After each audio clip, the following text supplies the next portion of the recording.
afhayeenka maamulka Khaatumo State Maxamuud Sheekh Cumar Xasan ayaa jirjiraad ku qabtay magaalada Taleex ayaa uga hadlay wasiirkii maaliyadda Khaatumo State oo dhawaan ka dhex muuqday wafdigii Jaamac Garaad Ismaaciil ee dhawaan lagu soo dhaweeyay magaalada Hargeysa.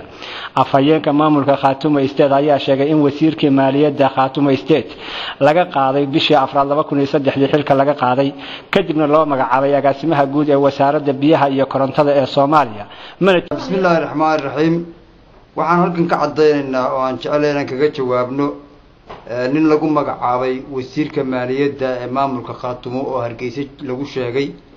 waxaan sheegaynaa ninkaas inuu ka mid ahaa gurihii wasiirada ee loo magacaabay Khaatumo balse 2013 bishii June inuu ka tagay shaqada oo uu aaday Xamar iyadoo waliba hanti umadu leedahay loo tirinayo.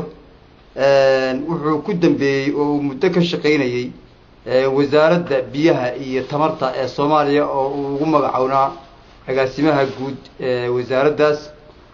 waxaana laga eriyay shaqada markii uu gudan waayay hantida qaranna uu la baxsaday 15 bishii July 2013. sidaa darteed waxaan cadeynaynaa xubinkaas inaanu ka mid ahayn golaha wasaaradda ee xukuumadda Khaatumo xilligaas laga eriyay.